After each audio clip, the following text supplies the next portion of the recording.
beauteous daughter wife. Familiarly shall call thy Dorset brother. Again shall you be mother to a king, and all the ruins of distressful times repaired with double riches of content. What? We have many goodly days to see. The liquid drops of tears that you have shed shall come again, transformed to orient pearl, advantaging their loan with interest of 10 times double gain of happiness. Go then, my mother, to thy daughter, go, make bold her bashful years with your experience. Prepare her ears to hear a wooer's tale, put in her tender heart the aspiring flame of golden sovereignty. Acquaint the princess with the sweet silent hours of marriage joys.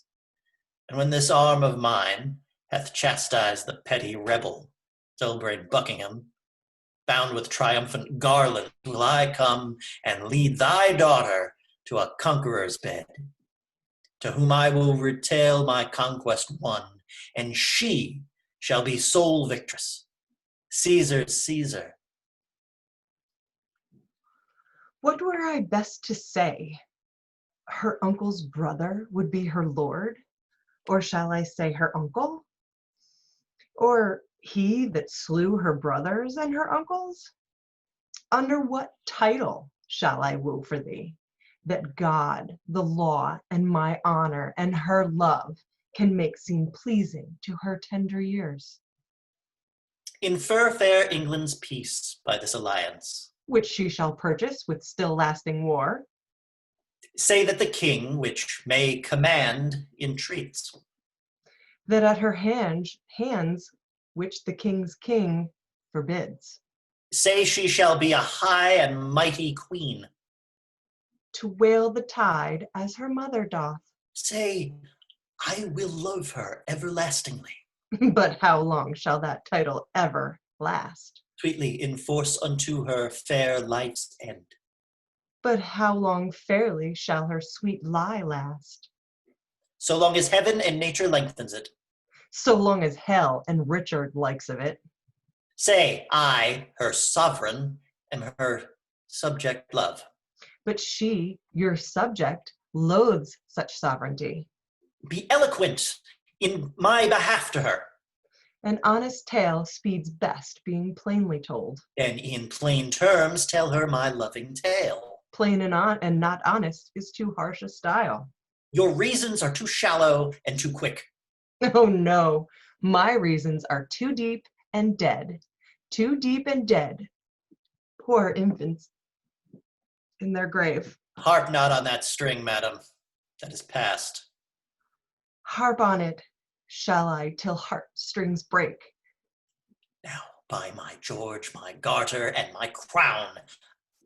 Profaned, dishonored, and the third usurped. I swear. By nothing, for this is no oath. The George, profaned, hath lost his holy honor. The garter, blemished, pawned his knightly virtue. The crown, usurped, disgraced his kingly glory. If something thou wilt swear to be believed, swear then by something that thou hast not wronged. Now by the world. 'Tis full of thy foul wrongs. My father's death. Thy life hath that dishonored. Then by myself. Thyself misusest. Why then by God. God's wrong is most of all. If thou hadst feared to break an oath by him, the unity the king thy brother had made had not been broken, nor my brother slain, nor thou hadst feared to break an oath by him, the imperial medal, circling now thy brow, had graced the tender temples of my child, and both the princes had been breathing here, which now, two tender playfellows to dust, thy broken faith had made a prey for worms. What canst thou swear by now? The time to come. That thou hast wrong in the time or past. For I myself have many tears to wash here after time. For time past wronged by thee. The children live, whose parents thou hadst slaughtered, ungoverned youth, to wail in it their age. The parents live, whose children thou hast butchered, old, withered plants, to wail with it their age. Swear not by time to come, for that thou hast misused ere used, by time misused or past. As I intend to prosper and repent, so thrive I in my dangerous attempt of hostile arms. Myself confound. Heaven and fortune bar me happy hours. Day, yield me not thy light, nor night thy rest. Be opposite all planets of good luck to my proceedings, if with pure heart's love, immaculate devotion, holy thoughts, I tender not thy beauteous princely daughter. In her consists my happiness and thine. Without her follows to this land and me to thee herself, and many a Christian soul, death, desolation, ruin, and decay. It cannot be avoided but by this.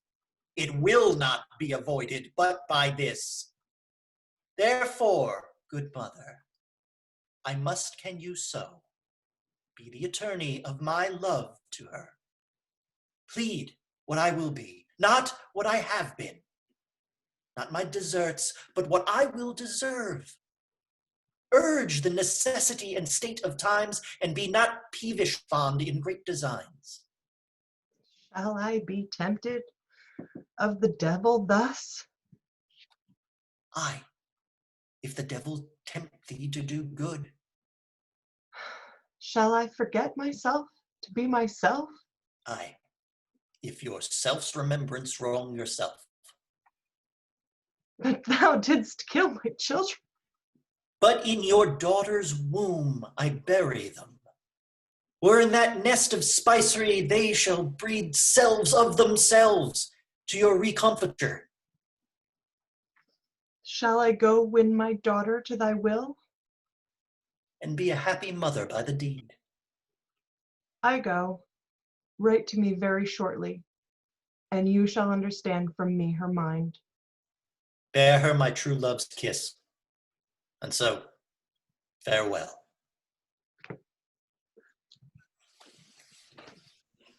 Thank you so much. That was a marathon, guys, but it was amazing.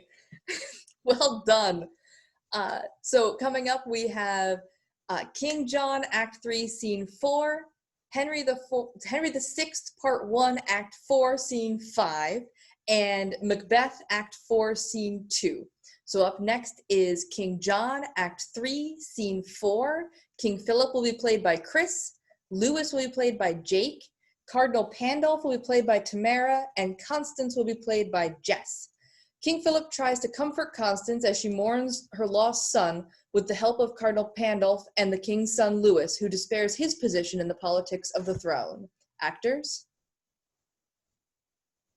So, by a roaring tempest on the flood, a whole armada of convicted sail is scattered and disjoined from fellowship.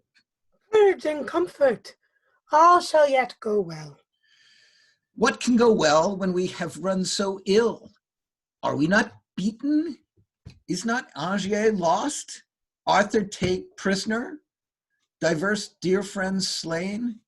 And bloody England into England gone, or bearing interruption, spite of France?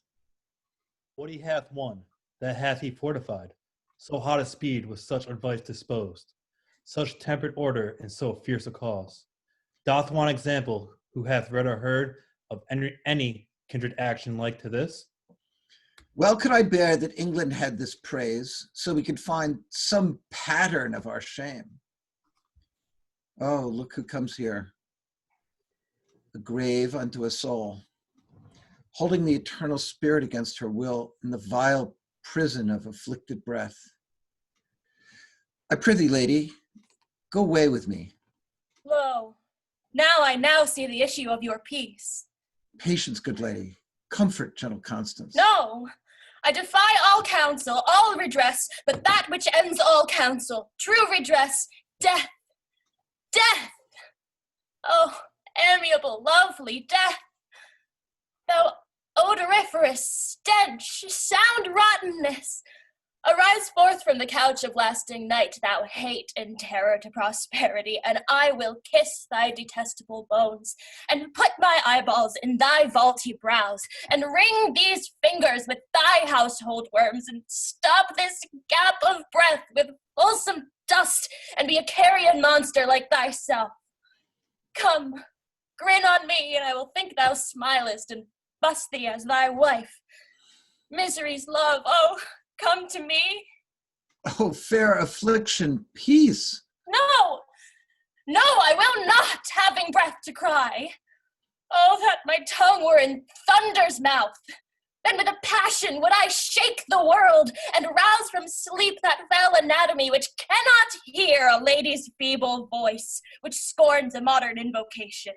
Lady, you utter madness, and not sorrow. Thou art not wholly to belie me so. I am not mad. This hair I tear is mine. My name is Constance. I was Geoffrey's wife. Young Arthur is my son, and he is lost. I am not mad. I would to heaven I were. For then 'tis like I should forget myself. Oh, if I could, what grief I should forget. Preach some philosophy to make me mad, and thou shalt be canonized, Cardinal. For being not mad, but sensible of grief, my reasonable part produces reason how I may be delivered of these woes, and it teaches me to kill or hang myself. If I were mad, I should forget my son, or madly think a babe of clouts were he. I am not mad. Too well I feel the different plague of each calamity. Bind up those tresses. Oh, what love I note in the fair multitude of those her hairs, where but by chance a silver drop hath fallen. Even to that drop 10,000 wiry friends, the true, inseparable, faithful loves, sticking together in calamity. To England, if you will. Wind up your hairs. Yes, that I will. And wherefore will I do it? I tore them from their bonds and cried aloud, oh, that these hands could redeem my son, as they have given these hairs their liberty. But now I envy at their liberty, and will again commit them to their bonds, because my poor child is a prisoner. And Father Cardinal, I have heard you say that we shall see and know our friends in heaven. If that be true, I shall see my boy again. For since the birth of Cain, the first male child, to him that did but yesterday suspire, there was not such a gracious creature born. But now will canker's sorrow eat my bud, and chase the native beauty from his cheek, and he will look as hollow as a ghost, and dim and meager as an ague's fit, and so he'll die.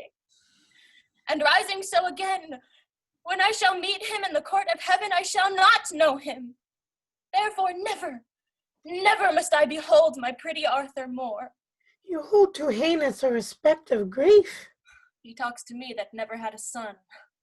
You are as fond of grief as of your child. Grief fills the room up of my absent child. Lies in his bed, walks up and down with me, puts on his pretty looks, repeats his words, remembers me of all his gracious parts, stuffs out his vacant garments with his form. Then, have I reason to be fond of grief? Fare you well. Had you such a loss as I could give better comfort than you do. I will not keep this form upon my head when there is such disorder in my wit. Oh, Lord! My boy! My Arthur, my fair son, my life, my joy, my food, my all the world, my widow comfort, and my sorrow's cure. I fear some outrage. I'll follow her. There's nothing in this world can make me joy. Life's as tedious as a twice-told tale, vexing the dull ear of a drowsy man, and bitter shame hath spoiled the sweet world's taste. That it yields not, the shame of and bitterness. Before the curing of a strong disease, even in the instant of repair and health, the fit is strongest. Evils that take leave on their departure most of all show evil. What have you lost by losing of this day? All days of glory, joy and happiness. If you had won it, certainly you had. No, no. When fortune means to men most good, she looks upon them with a threatening eye. 'Tis strange to think how much King John has lost in this which he accounts so clearly won. Are not you grieved that Arthur is his prisoner? As heartily as he is glad he hath him. Your mind is all as youthful as your blood. Now, hear me speak with a prophetic spirit, for even shall the breath of what I mean to speak shall blow each dust, each straw, each little rub out of the path, which shall lead directly thy foot to England's throne. And therefore mark, John hath seized Arthur, and it cannot be that whiles warm life plays in that infant's veins, the misplaced John should entertain an hour, 1 minute, nay, one quiet breath of rest. The scepter snatched with an unruly hand must be as boisterously maintained as gained. And he that stands upon a slippery place makes nice of no vile hold to stay him up. That John may stand, then Arthur needs must fall. So be it, for it cannot be but so. But what shall I gain by young Arthur's fall? You, in the right of Lady Blanche, your wife, may then make all the claim that Arthur did. And lose it, life and all, as Arthur did. How green you are, and fresh in this old world. John lays you plots. The times conspire with you, for he that steeps his safety in true blood shall find but bloody safety and untrue. This act, so evilly born, shall cool the hearts of all his people, and freeze up their zeal, that none so small advantage shall step forth to check his reign, but they will cherish it. No natural exhalation in the sky, no scope of nature, no distempered day, no common wind, no customed event, but they will pluck away his natural cause and call them meteors, prodigies and signs, abortives, presages and tongues of heaven, plainly denouncing vengeance upon John. Maybe he will not touch young Arthur's life, but hold himself safe in his imprisonment. Oh, sir, when he shall hear of your approach, if that young Arthur be not gone already, even at that news, he dies. And then the hearts of all his people shall revolt from him and kiss the lips of unacquainted change and pick strong matter of revolt and wrath out of the bloody fingers, the hands of John. Methinks I see this hurly all on foot, and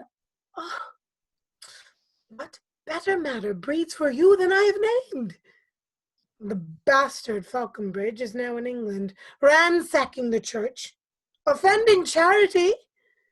If but a dozen French were there in arms, they would be as a call to train 10,000 English to their side, or as a little snow tumbled about, none becomes mountain. Ugh, noble Dauphin, go with me to the king. 'Tis wonderful what may be wrought out of their discontent, now that their souls are top full of offense. For England, go! I will wait on the king. Strong reasons make strong actions. Let us go. If you say aye, the king will not say no. Thank you, thank you. Well done.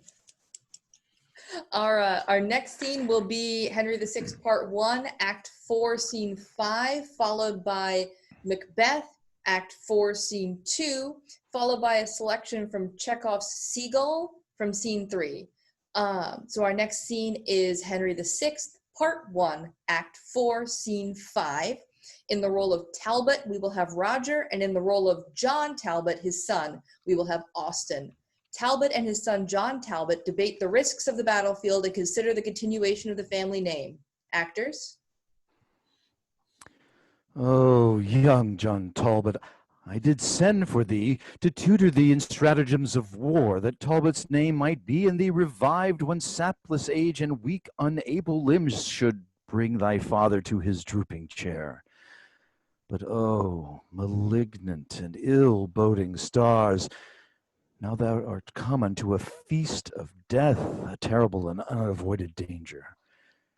Therefore, dear boy, mount on my swiftest horse, and I'll direct thee how thou shalt escape by sudden flight.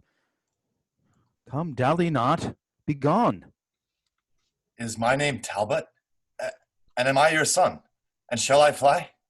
Oh, if you love my mother, dishonor not her honorable name, to make a bastard and a slave of me. The world will say, he is not Talbot's blood, that basely fled when noble Talbot stood. Fly to revenge my death, if I be slain. He that flies so will never near return again. If we both stay, we are both sure to die. Then let me stay. And, Father, do you fly? Your loss is great, so your regard should be. My worth unknown, no loss is known in me. Upon my death the French can little boast, in yours they will. In you all hopes are lost. Flight cannot stain the honor you have won, but mine it will, that no exploit have done. You fled for vantage, everyone will swear, but if I bow, they'll say it was for fear. There is no hope that ever I will stay, if the first hour I shrink and run away.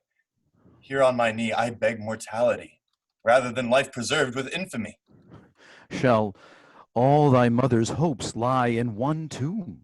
Aye, rather than I'll shame my mother's womb.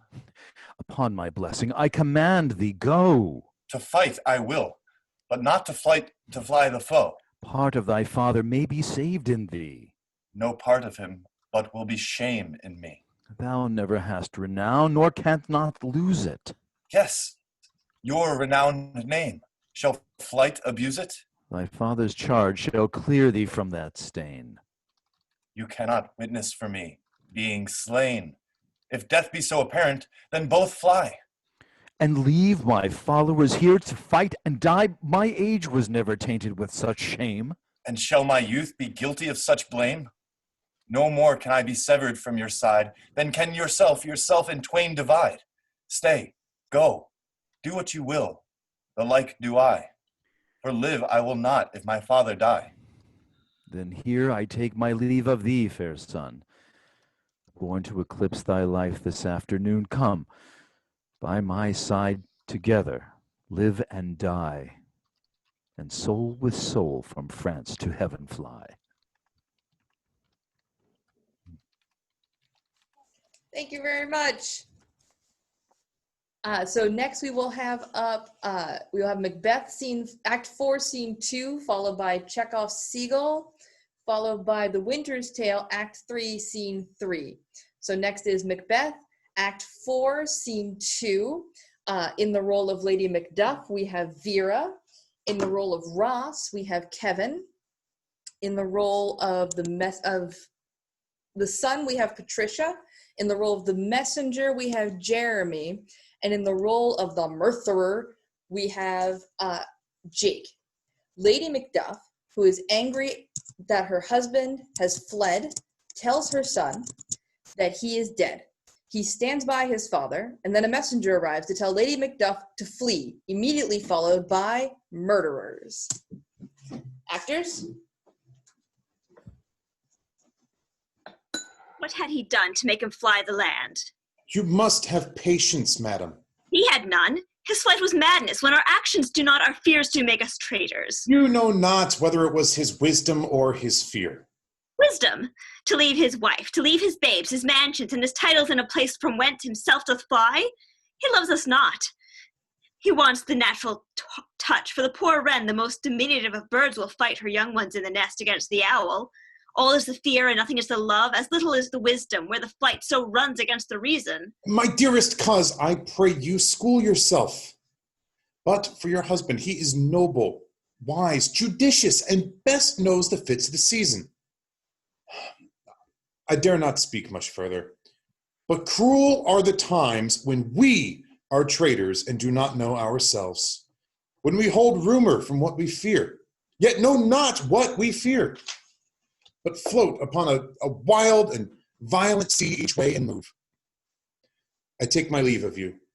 Shall not be long, but I'll be here again. Things at the worst will not cease, will cease, or else climb upward to what they were before. My pretty cousin, blessing upon you. Fathered he is, and yet he's fatherless. I am so much a fool. Should I stay longer, it would be my disgrace and your discomfort. I take my leave at once. Sarah, your father's dead, and what will you do now? How will you live? As birds do, Mother. What, with worms and flies? With what I get. I mean, and so do they. Poor bird, thou'dst never fear the net nor lime, the pitfall nor the gin. Why should I, Mother? Poor birds they are not set for. My father is not dead, for all you're saying. Yes, he is dead. How wilt thou do for a father? Nay, how will you do for a husband? I can buy me 20 at any market. Then you'll buy 'em to sell again. Thou speakst with all thy wit, and yet a faith with wit enough for thee. Was my father a traitor, Mother? Aye, that he was. What is a traitor? Why, one that swears and lies. And be all traitors that do so? Every one that does so is a traitor, and must be hanged. And must they all be hanged that swear and lie? Every one. Who must hang them? Why, the honest men. Then the liars and swearers are fools, for there are liars and swearers enough to beat the honest men and hang up them. Now God help thee, poor monkey. But how wilt thou do for a father? If he were dead, you'd weep for him. If you would not, it were a good sign that I should quickly have a new father. Poor prattler, how thou talk'st. Bless you, fair dame, I am not to you known, though in your state of honor I am perfect. I doubt some danger does approach you nearly. If you will take a homely man's advice, be not found here. Hence with your little ones, to fright you thus, methinks I am too savage. To do worse to you were fell cruelty, which is too nigh your person. Heaven preserve you, I dare abide no longer. Whither should I fly? I have done no harm. But I remember now I am in this earthly world, where to do harm is often laudable, to do good sometime account dangerous folly. Why then, alas, do I put up that womanly defense to say I have done no harm? What are these faces? Where is your husband? I hope in no place so unsanctified where thou, such as thou mayst find him. He's a traitor! Thou liest, thou stag-eared villain! What you egg? Ah! Young fry of treasury! He has killed me, Mother. Run away! I pray you.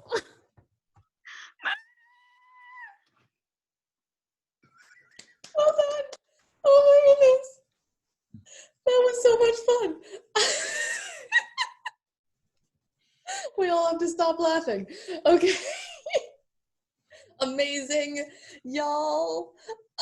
So our next three scenes will be a selection from Chekhov's Seagull, followed by The Winter's Tale, Act 3, Scene 3, followed by Romeo and Juliet, Act 3, Scene 4 or 5. We're a little unsure which scene it is. I think it depends on translation. Anyway, so our next scene is from Chekhov's Seagull, Scene 3. Treplev will be played by Chris, and Arkadina. I'm sure you guys will say it, and it'll be fantastic. Will be played by Rena.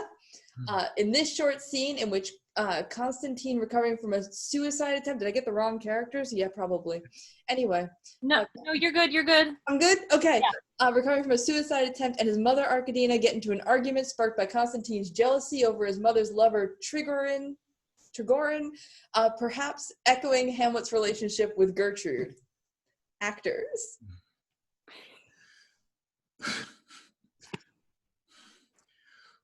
Will you change my dressing, Mama? You do it so nicely. The doctor's late, though. You promised to be here at 10, and it's 12 already. Sit down. You look as though you're wearing a turban. Someone who came to the kitchen door yesterday was asking what nationality you were.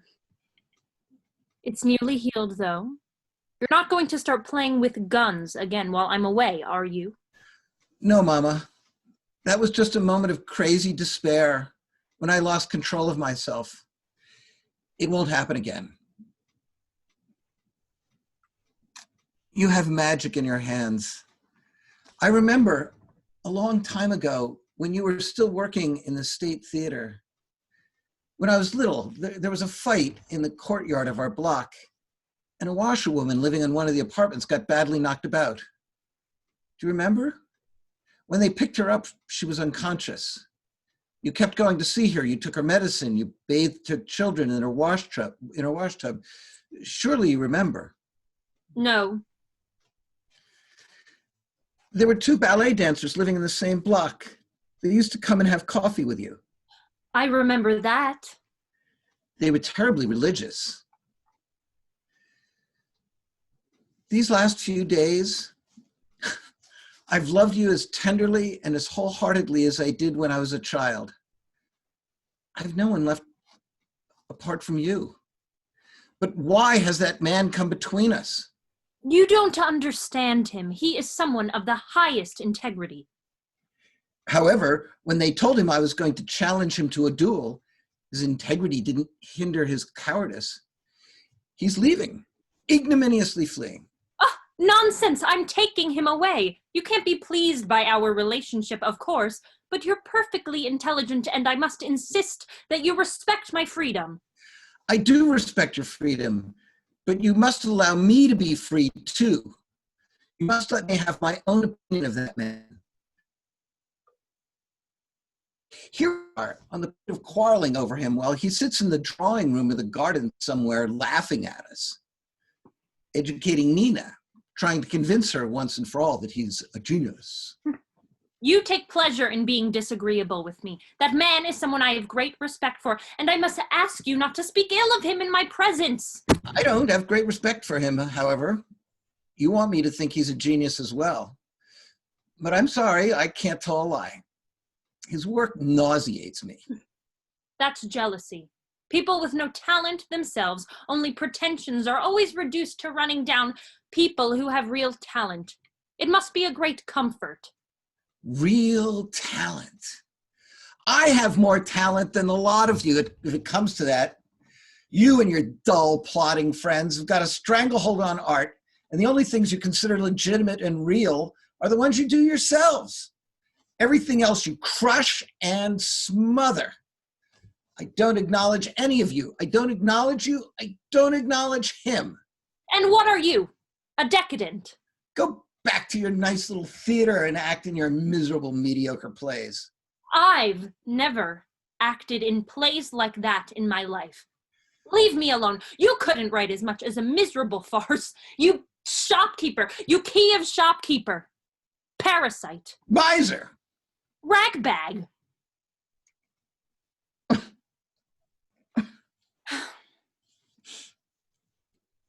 Don't cry. There's no need to cry. You mustn't cry.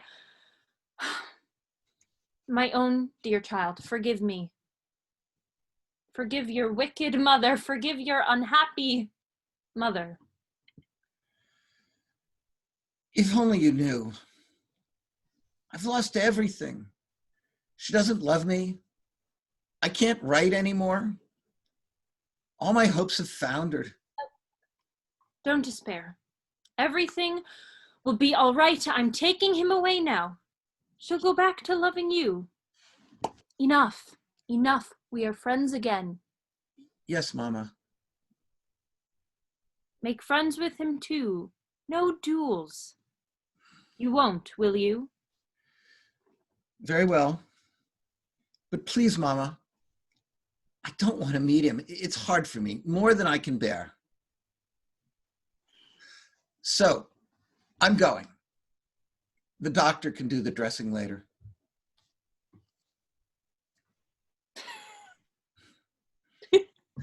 Could not keep this damn bandage on. We enjoyed it though. Thank you so much. Oh, Right. Moving on, we will have The Winter's Tale, Act 3, Scene 3, and then we will have Romeo and Juliet, Act 3, Scene 4 or 5, followed by Richard II, Act 5, Scene 3. So up next, The Winter's Tale, Act 3, Scene 3, Antigonus's monologue. Antigonus here will be played by Joe. Antigonus has been commanded by the king to abandon the queen's child, whom he has deemed illegitimate. Antigonus sees the queen Hermione in a dream and obeys both, abandoning the baby and naming her after the queen's wishes. Joe? Come, poor babe. I have heard, but not believed, the spirits of the dead may walk again. Such things be. Thy mother appeared to me last night. Ne'er was a dream so like a waking. To me comes a creature, sometimes her head on one side, some another. I never saw a vessel of like sorrow, so filled and so becoming. In pure white robes, like very sanctity, she did approach my cabin where I lay. Thrice bowed before me, and gasping to begin some speech, her eyes became two spouts. The fury spent, anon did this break from her. Good Antigonus, since fate against thy better disposition hath made thy person for the thrower out of my poor babe, according to thine oath, places remote enough are in Bohemia. There weep and leave it crying, and for the babe is counted lost forever. Perdita, I prithee, call't. For this ungentle business put on thee by my lord, thou ne'er shalt see the wife Paulino more. And so with shrieks she melted into air. Affrighted much I did in time collect myself, and thought this was so and no slumber. Dreams are toys, yet for this once, yea, superstitiously, I will be squared by this. I do believe Hermione hath suffered death, and that Apollo would, if this being indeed the issue of King Polixenes, it should here be laid either for life or death upon the earth of its right father. Blossom, speed thee well. There lie, and there thy character. There these, which may, if fortune please, both breed thee pretty and still rest thine. The storm begins. Oh, poor wretch, that for thy mother's fault art thus exposed to loss and what may follow. I weep I cannot, but my heart bleeds, and most accursed am I to be by oath enjoined to this. Farewell. The day frowns more and more. I would like to have a lullaby too rough. I never saw the heavens so dim by day. A savage clamor. Well, may I get aboard? This is the chase. I am gone forever. Exit, pursued by a bear. Ah! Hooray. Thank you so much, Joe. Next, we will have Romeo and Juliet, Act 3, Scene 4 or 5, and then Richard II, Act 5, Scene 3, and The Winter's Tale, Act 3, Scene 2. So first, Romeo and Juliet, Act 3, Scene 4 or 5. Our actors are as the nurse, Patricia, as Lady Capulet, Kelly, as Capulet, Carl, and as Juliet, Jess. Lady Capulet, unaware of Juliet's secret marriage to Romeo, comes to tell her of her father's plan to marry her to Paris. She mistakes Juliet's tears at Romeo's recent departure for tears over her kinsman Tybalt, whom Romeo killed. Juliet refuses to marry Paris and leaves under the guise of a confession to visit the friar, considering suicide. Actors? Oh, daughter, are you up? Who is that calls? Is it my lady mother? Is she not down so late or up so early? What unaccustomed cause procures her hither? Why, how now, Juliet? Madam, I am not well. Evermore weeping for your cousin's death. What, wilt thou wash him from his grave with tears? And if thou couldst, thou could not make him live. Therefore have done. Some grief shows much of love, but much of grief shows still some want of wit. Yet let me weep for such a feeling loss. How shall you feel the loss, but not the friend which you weep for? Feeling so the loss, cannot choose but ever weep the friend. Well, girl, thou weepst not so much for his death, as that the villain lives that slaughtered him. What villain, madam? That same villain Romeo. Villain, and he may be miles asunder. God pardon him. I do with all my heart. And yet no man like he doth grieve my heart. That is because the traitor murderer lives. I, madam, from beyond the reach of these my hands, would none but I might venge my cousin's death. We will have vengeance for it, fear thou not. Then weep no more. I'll send one in Mantua, where that same banished runagate doth live. Shall give him such an unaccustomed dram that he shall soon keep Tybalt company. And then I hope thou wilt be satisfied. Indeed, I never shall be satisfied with Romeo till I behold him dead. Is my poor heart for a kinsman vexed? Madam, if you could find out but a man to bear a poison, I would temper it, that Romeo should, upon receipt thereof, soon sleep in quiet. Oh, how my heart abhors to hear him named. I cannot come to him to wreak the love I bore my cousin upon his body that slaughtered him. Find thou the means, and I'll find such a man. But now I'll tell thee joyful tidings, girl. Joy comes well in such a needy time. What are they, I beseech your ladyship? Mary. Well, thou hast a careful father, child. One who, to put thee from thy heaviness, has sorted out a sudden day of joy that thou expects not, nor I looked not for. Madam, in happy time, what day is that? Mary, my child, early next Thursday morn, the gallant, young, and noble gentleman at the county Paris at St. Peter's Church shall have to make me there a joyful bride. Now, by St. Peter's Church, and Peter too, he shall not make me there a joyful bride. I wonder at this haste that I must wed ere he that should be my husband comes to woo. I pray you tell my lord and father, madam, I will not marry yet.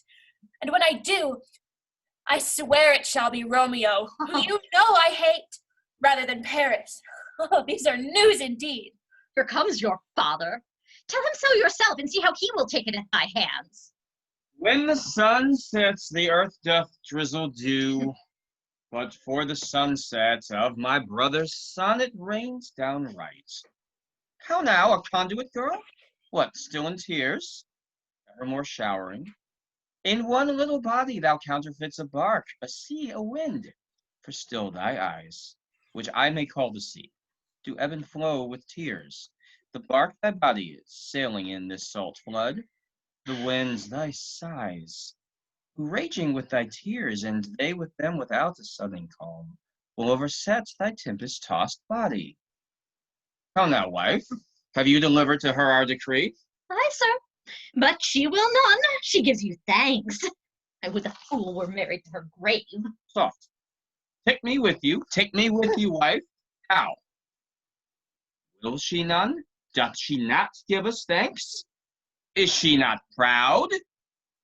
Doth she not count her blessed, unworthy as she is, that we have wrought so worthy a gentleman to be her bride? Not proud you have, but thankful that you have. Proud can I never be of what I hate, but thankful, even for hate that is meant love. How? Chat, logic. What is this? Proud, and I thank you, and I thank you not, and yet not proud? Mistress minion, you. Thank me no thankings, nor proud me no prouds.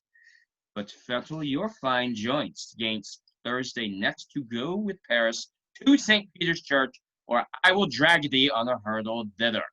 Out, you green Signatarian. Out, you baggage. You tallow face. Fie! Are you mad? Good father, I beseech you on my knees, hear me with patience, but to speak a word. Hang thee, young baggage, disobedient wretch. I tell thee what, get thee to a church at Thursday, or never after look me in the face. Speak not, reply not, do not answer me, my fingers itch. Wife, we scarce thought us blessed that God had lent us but his only child. But now I see this one is one too much, and that we have a curse in having her. Out on her, Hilding.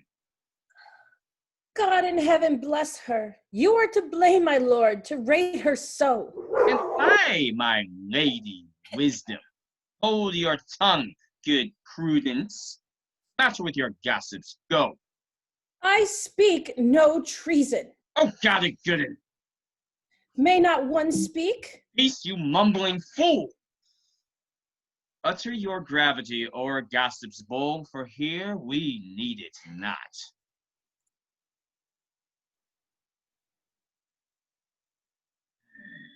You are too hot. God's bread, it makes me mad. Day, night, work, play, alone, in company. Still my care hath been to have her matched. And having now provided a gentleman of noble parentage, of fair demesnes, youthful and nobly lined, stuffed, as they say, with honorable parts, proportioned as one's thoughts would wish a man, and then to have a wretched puling fool, whining mammet, in her fortune's tender, to answer, I'll not wed, I cannot love, I am too young, I pray you, pardon me. But, and you will not wed, I'll pardon you. Praise where you will, you shall not house with me. Look to it, think on it, I do not use to jest.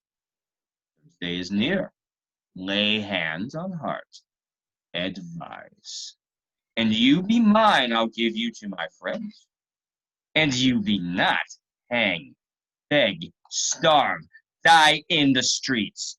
For by my soul, I'll ne'er acknowledge thee, nor what is mine shall never do thee good. Trust to it. Think you, I'll not be forsworn. Is there no pity sitting in the clouds that sees into the bottom of my grief? Oh, sweet my mother, cast me not away. Delay this marriage for a month, a week, or if you do not, make the bridal bed in that dim monument where Tybalt lies. Talk not to me, for I'll not speak a word. Do as thou wilt, for I am done with thee. Oh, God! Oh, nurse, how shall this be prevented? My husband is on earth, my faith in heaven. How shall that faith return again to earth unless that husband sendeth me from heaven by leaving earth? Comfort me, counsel me. Oh, alack, that heaven should practice stratagems upon so soft a subject as myself. What sayest thou? Hast thou not a word of joy? Oh, some comfort, nurse. Faith, here it is. Romeo is banished, and all the world to nothing, that he dares ne'er come back to challenge you, or if he do, it must be by stealth. Then since the case so stands as now it doth, I think it's best you married with the county. Oh, he's a lovely gentleman. Romeo's a dish-clout to him. An eagle, madam, hath not so green, so quick, so fair an eye as Paris hath. Beshrew my very heart, I think you are happy in this second match, for it excels your first. Or if it did not, your first is dead, or 'twere as good he were, as living here, and you no use of him. Speakest thou from thy heart? And from my soul too, or else beshrew them both. Amen. What?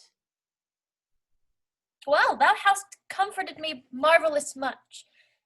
Go in and tell my lady I am gone, having displeased my father to Laurencel, to make confession, and to be absolved. Marry I will, and this is wisely done. Ancient damnation! Ah, most wicked fiend! Is it more sin to wish me thus forsworn, or to dispraise my lord with that same tongue which she hath praised him with above compare so many thousand times? Go, counselor. Thou and my bosom henceforth shall be twain. I'll to the friar to know his remedy. If all else fail, myself have power to die.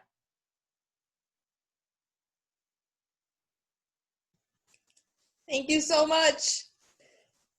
I was quite scared of our Lord and Lady Capulet through most of that. They are frightening. To be 14 again and have your parents look at you like that. So coming up we have Richard II, Act 5, Scene 3, The Winter's Tale, Act 3, Scene 2, and a monologue from Medea.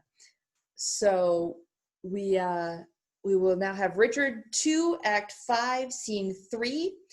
The Duchess will be played by Michelle. Bolingbroke will be played by Steve. Percy will be played by Liz. Almerley will be played by Roger. And York will be played by Tamara. In this scene, the Duchess of York pleads with King Henry Bolingbroke to pardon her son, the Duke of Almerley, now called Rutland, for his part in a scheme against the king's life. Actors? And no man told me of my unthrifty son. It's full 3 months, and I did seek him last.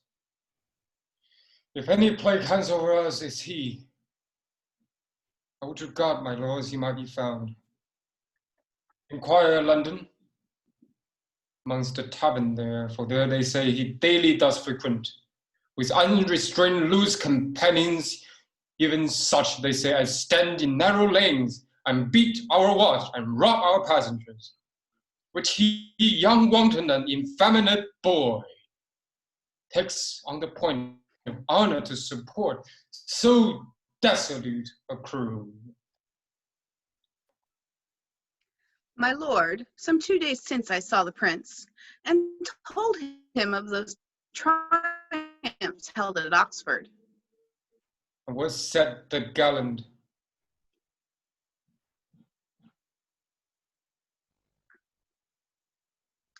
His answer was, he would unto the stews, and from the common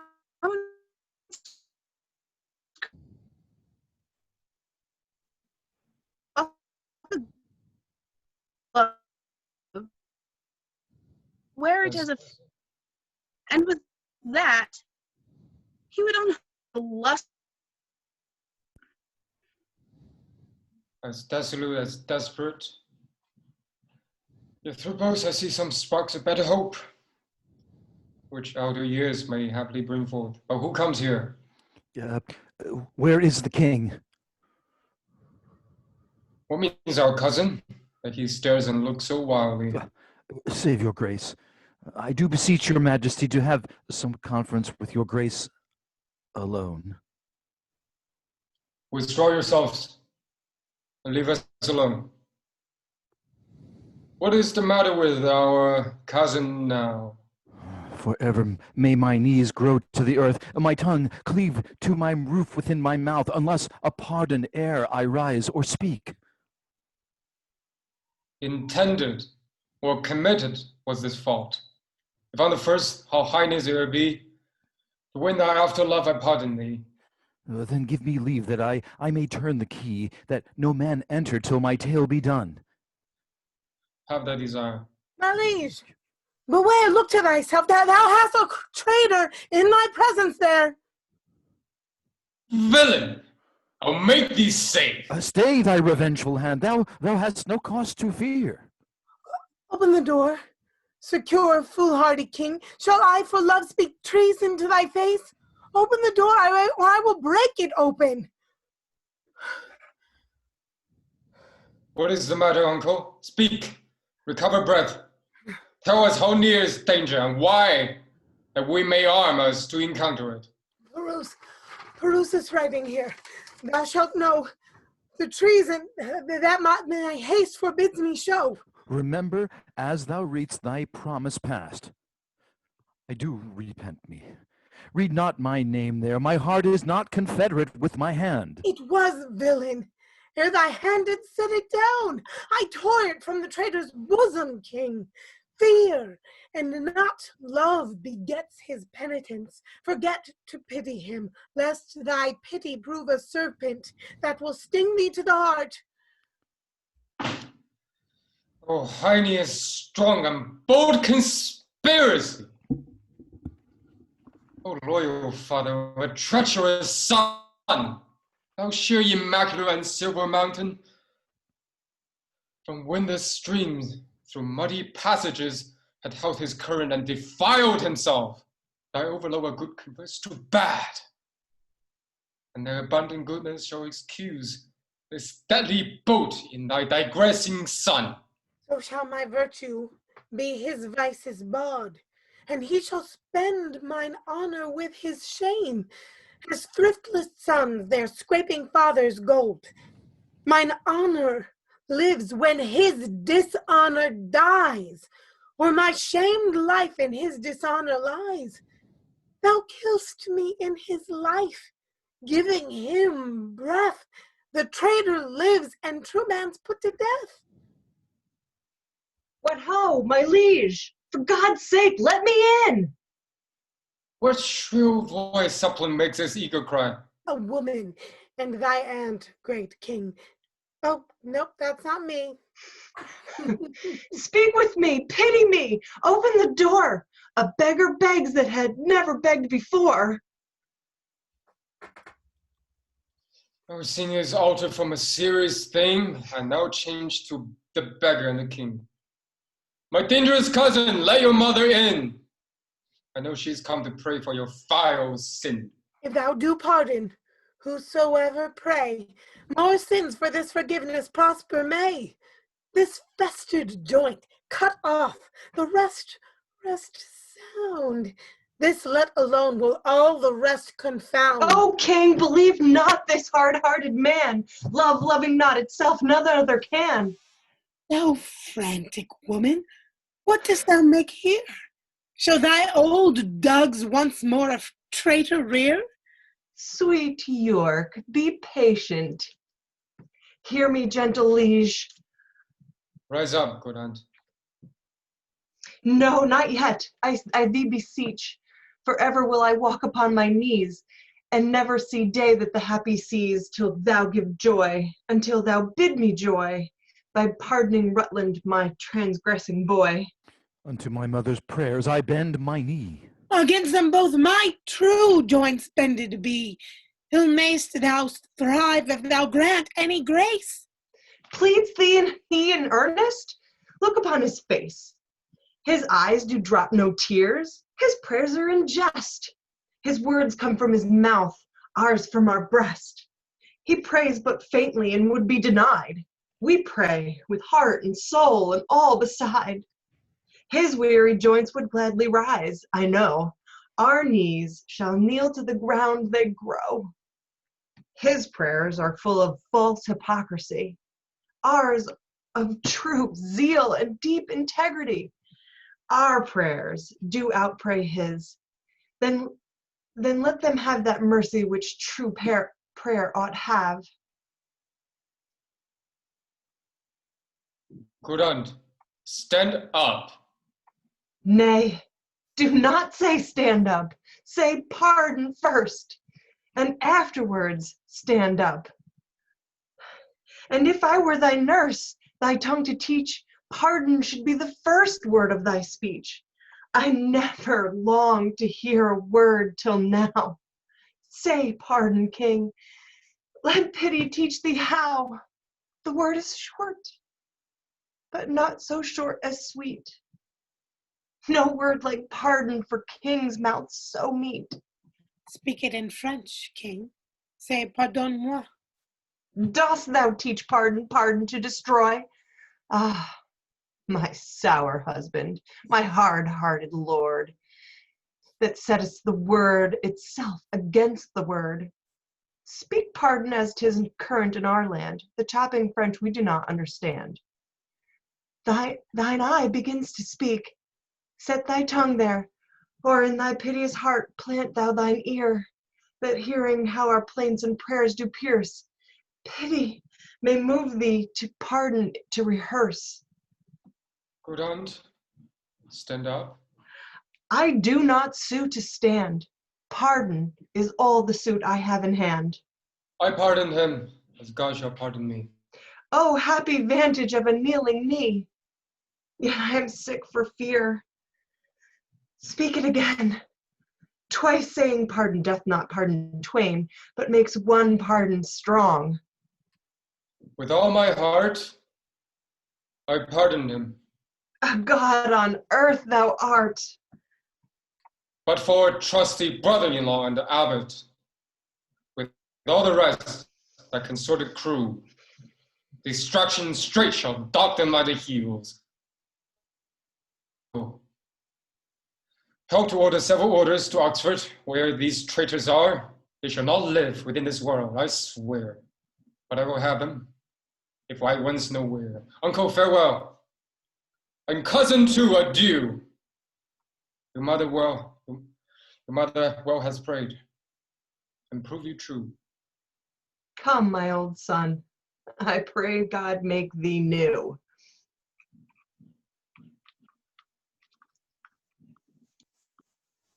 Thank you so much.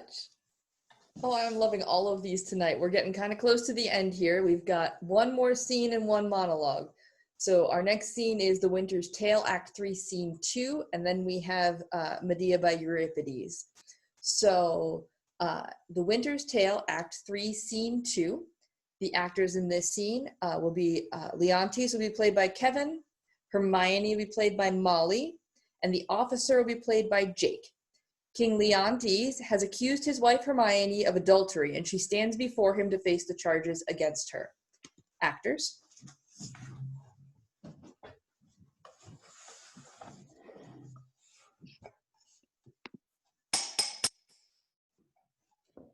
This sessions, to our great grief, we pronounce, even pushes against our heart.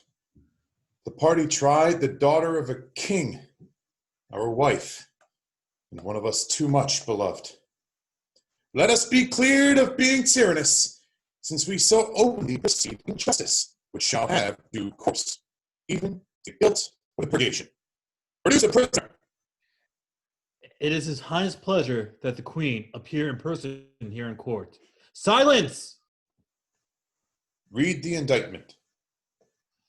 Hermione, Queen to the worthy, Leontes, King of Sicilia, thou art here accused and arraigned of high treason, in committing adultery with Polixenes, King of Bohemia, and conspiring with Camillo, to take away the life of our sovereign, Lord the King, thy royal husband, the pretense whereof being by circumstances partly laid open, thou, Hermione, contrary to the faith and allegiance of a true subject, didst counsel and aid them, for their better safety to fly away by night. Since what I am to say must be but that which contradicts my accusation, and the testimony on my part no other but what comes from myself, it shall scarce boot me to say not guilty. Mine integrity being counted falsehood, shall, as I express it, be so received. But thus, if powers divine behold our human actions as they do, I doubt not then but innocence shall make false accusation blush, and tyranny tremble at patience. You, my lord, best know, who least will seem to do so, my past life hath been as continent, as chaste, as true as I am now unhappy, which is more than history can pattern, though devised and played to take spectators. For behold me a fellow of the royal bed, which owe a moiety of the throne to a great king's daughter, the mother to a hopeful prince, here standing to prate and talk for life and honor for who please to come and hear. For life I prize it as I weigh grief, which I would spare. For honor 'tis a derivative from me to mine, and only that I stand for. I appeal to your own conscience, sir, before Polixenes came to your court, how I was in your grace. How merited to be so, since he came with what encounter so incurrent, I have strained to appear thus.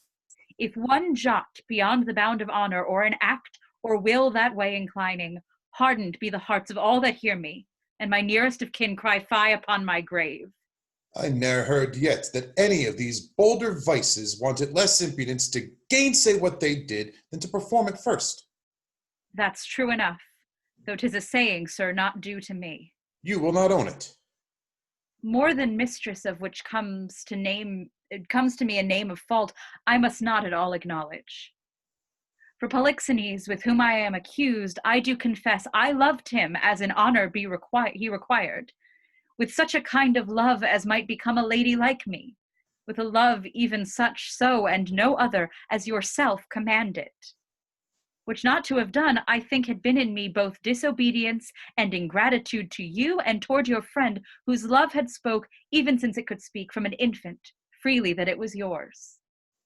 Now, for conspiracy, I know not how it tastes, though it be dished for me to try how. All I know of it is that Camillo was an honest man, and why he left your court, the gods themselves, wotting no more than I, are ignorant. You knew of his departure, as you know what you've undertaken to do in his absence. Sir, you speak a language that I understand not. My life stands in the level of your dreams, which I'll lay down. Your actions are my dreams. You had a bastard by Polixenes, and I but dreamed it. As you are past all shame, those of your fact are so past all truth, which to deny concerns more than avails. For as thy brat hath been cast out, like to itself no father owning it, which indeed more criminal in thee than it, so thou shalt feel our justice, in whose easiest passage look for no less than death. Sir, spare your threats. The bug which you would fright me with I seek.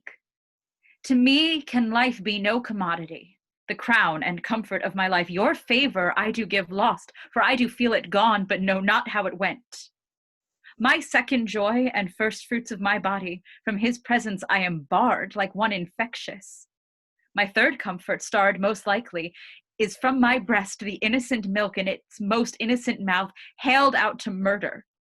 Myself on every post proclaimed a strumpet, with immodest hatred, the child-bed privilege denied, which longs to women of all fashion. Lastly, hurried here to this place, the open air, before I have got strength of limit. Now, my liege, tell me what blessings I have here alive that I should fear to die. Therefore proceed.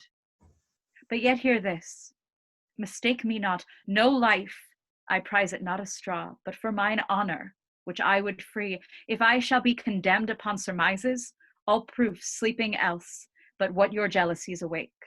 I tell you 'tis rigor and not law. Your honors all I do refer me to the oracle. Apollo be my judge. Thank you all. That was amazing, as always. Somebody just confirmed for me that I am coming through clear. I'm coming through clear? I'm getting a notice on my side that I'm not. Thank you very much. All right, so we have one left. We have a monologue from Vera. Medea by Euripides. Vera, you can take it away. Oh, children, children mine, and you have found a land and home where, leaving me discrowned and desolate, forever you will stay motherless children. And I go my way to other lands in exile ere you bring your fruits home, ere I see you prospering, or know your brides, or deck the bridal bed all flowers and lift the torches overhead. Oh, cursed be my own hard heart.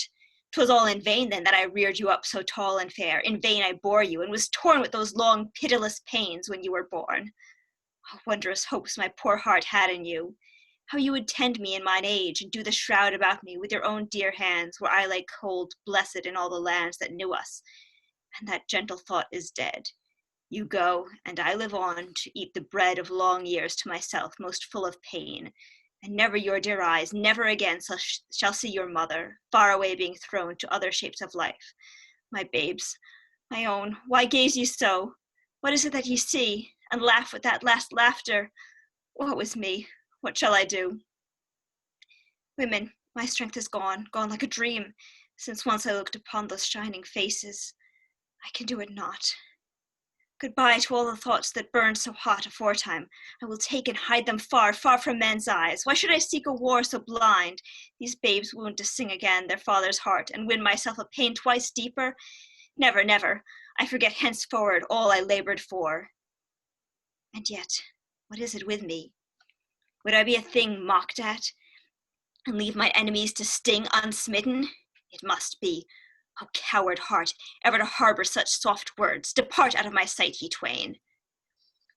And they whose eyes shall hold it sin to share my sacrifice, on their heads be it. My hand shall not swerve now. Ah, thou wrath within me, do not. Down, down, thou tortured thing, and spare my children. They will dwell with us, aye, there, far off, and give thee peace. Too late, too late. By all hell's living agonies of hate, they shall not take my little ones alive to make their mock with. Howsoe'er I strive, the thing is doomed. It shall not escape now from being.